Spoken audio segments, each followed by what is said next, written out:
I'm Dilly MacFarlane. Welcome to the Alumni Special. Today I have as my guest Irene Swindelles, a graduate of Mount St. Vincent Academy, and a very well-known person in our community who's taken some time from her busy day to come and talk to us here. Hi, Irene. Hi, how are you? Great, thanks for coming. You're only too welcome. Irene, you've got a long tradition of service to the community and especially to the Mount.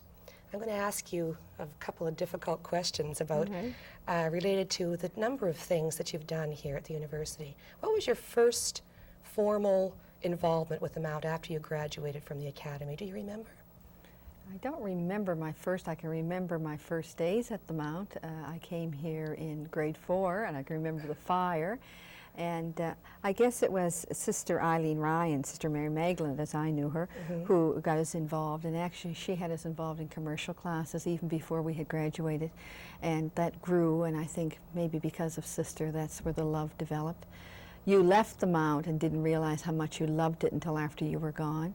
I think the young girls today are missing the sisters. You know, the training was fantastic. And I think I've had a good foundation, and I look back on that now and really pleased, and I look at my own children and think they're missing a great deal. Yeah. Well, it's obvious that you love the Mount. Oh, I do, very much. As I know that you've given a lot of your time working, particularly with the Mount alumni, and I know that you've worked on any number of things. What are some of the things that you've worked with on the alumni? I think the years ago when we used to have the fairs with the sisters, they were really good. And then we tried in other years to copy those, but you just can't. I mean, the sisters did everything so beautifully. But we tried. You'll likely recall the times that one of the fairs we have, and of course time goes by and I don't remember what year, but we just had a crowd that we never ever expected, and they kept coming in droves because the people out there remembered the fairs the sister had had. Yeah. And I think this might have been the first one we tried. We ran into a lot of problems, but we had a good fun day, and things worked out well. You served in a very official capacity too, as representing the alumni on the Board of Governors for the university. And during your time as a Board of Governors representative, a lot of very important changes took place at the Mount. Very much so. Why don't you tell me a bit about those? Well, I was a board member for 5 years, and you will recall Dr. Margaret Fulton, when she wanted something, she wanted it, and she knew how to get it. She also was smart enough to know that I was a political animal, and she knew that was the road to Ottawa and the road to our provincial people. And I realized that I was being used, but I wanted to be used because if I could help them out, I wanted to do it in any way I could. And I think we were very successful in many ways. That's great. That's great. Irene, I know you're involved in, aside from your political involvements, that you're very active in your professional endeavors in real estate. Yes. And aside from that, I know that you, over the many years, you and your family have contributed to the community in any number of ways. Was this something that you were brought up with, this volunteerism? Yes. Your mother and your father, for instance? Yeah, actually it was. My mom and dad ran the Cove on the Bedford Highway, and he was always a community-minded individual. And when he was really involved, it was called Ward 10, which is now Ward 12, because Halifax has grown. Now, this was Mr. Whitman. That's Ronald Whitman. Ronald Whitman. And your mother's name was? Genevieve. Genevieve, yes. And they both were involved in the community, but as I say, Dad was very involved in Ward 10, along with Alf Hamshaw, who happens to be your alderman now.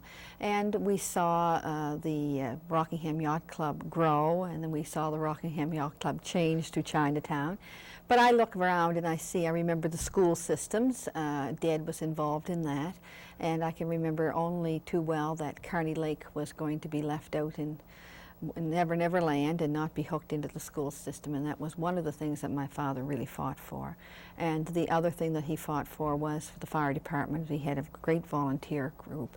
And when we were amalgamated with the city, he wanted those men employed, and a great number of those were. And I would say there would be about 6 of them that were, really worked, and as I say, Alf Hamshaw being one of them. I don't suppose there were any Tories in your family at all? Oh, not at all.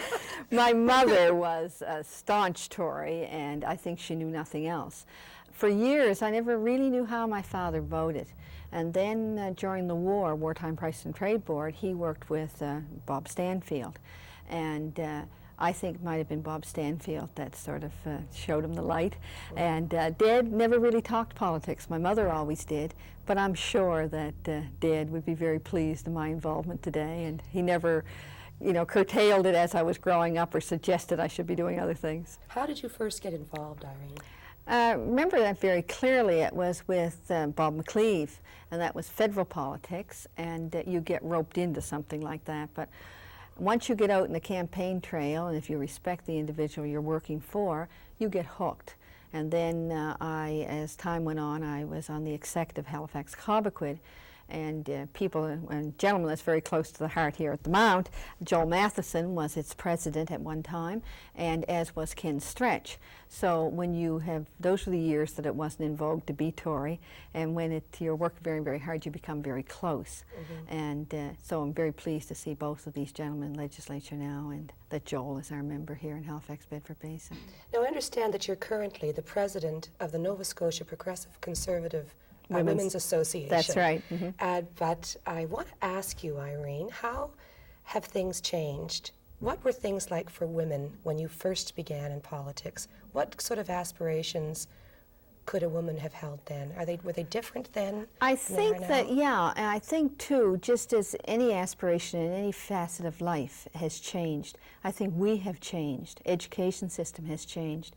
I think we always were taught to, you know, to do things and not be heard type of thing. And we didn't go out and try to make a noise. I always say I wish I hadn't gotten so old before I got so bold. But I think so. The party, the Progressive Conservative Party, has sort of given me those steps ahead. Our Women's Association has been going for 35 years. I've been active, I suppose, for 25 years. And started off doing just the normal routine things in your own constituency. And what sort of things? Now, you remember you're talking to someone who's a real novice at this. Well, you would be doing anything from stuffing envelopes to being on phone banks to canvassing. I love the canvassing bit. I love people. And now, presently, in the last couple of elections, I have been the official agent for the candidate. And now, what does that mean? That means that you are involved and responsible for all his funds, how he spends them, and how they're collected.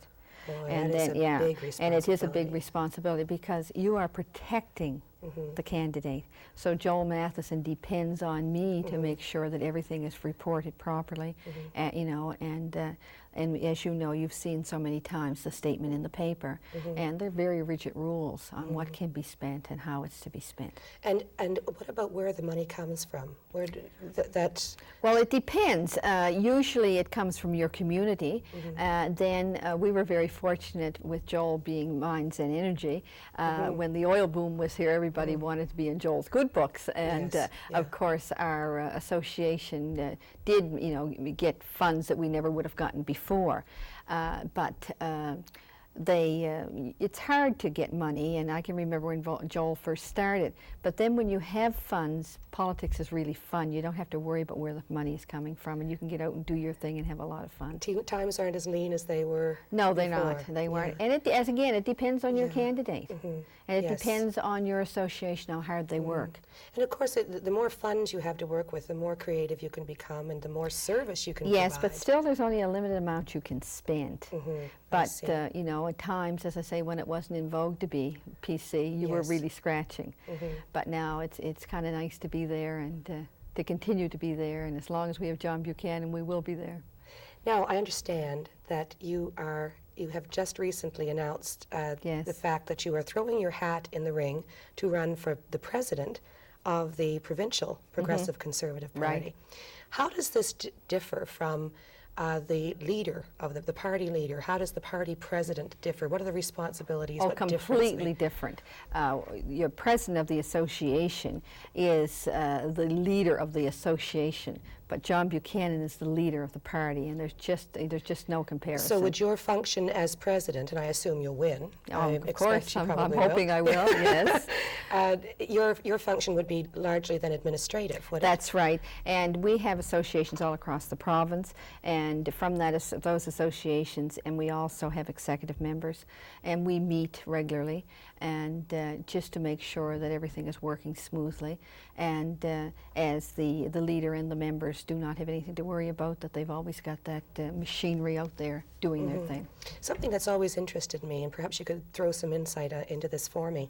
How is it that members of the same party who are bound to a party line on all sorts of issues, and who generally thinking want the same thing.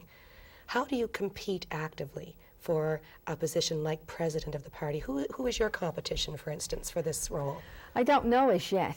I'm sure there will be. You never know. Nobody has announced as yet. John Abbas, who is the present president, and by the way has been a good one, he hasn't really said whether he's going to step down or not.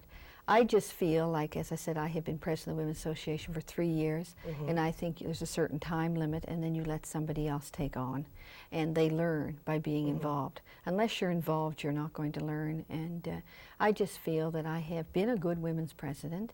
I have built the enthusiasm of the Women's Association, and I would just like to try the other side now.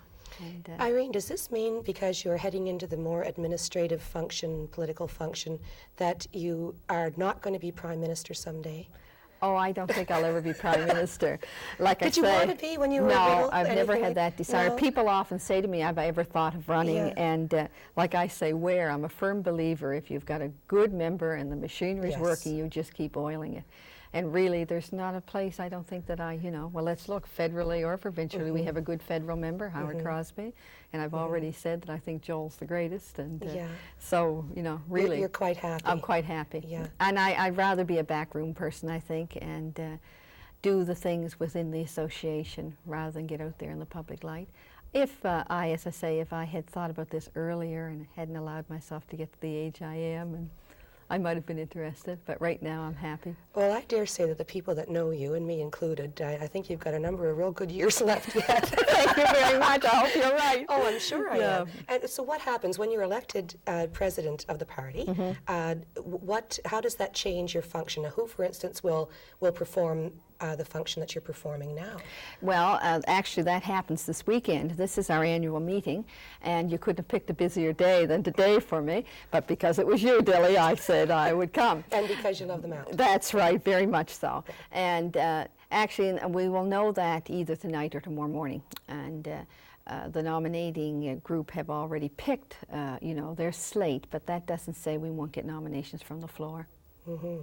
But, we have a good women's association, and they'll be a great asset to the party. That's great. How does your family, your husband and your 2 children, how do they cope with your involvement, Irene? If I didn't have the family I have, I couldn't be doing the things I do. My daughter is very involved. Well, I know that she has made quite a mark in the young progressive conservative group. And she and I had a little battle of our own at the last leadership. And I wasn't going to bring that up. But it was a fun thing, and I think it was good for both of us. And she won and I lost, but we're still very close. And how will she help you now with this with your campaign for the presidency of the party? Oh, she'll be there. I think I'm very involved with the PC Youth, and they have something up their sleeve that they're planning to do for my campaign. Great. And I'm quite pleased about that. What about Greg, your son? Gregory helps out during election times, but he's not as keen.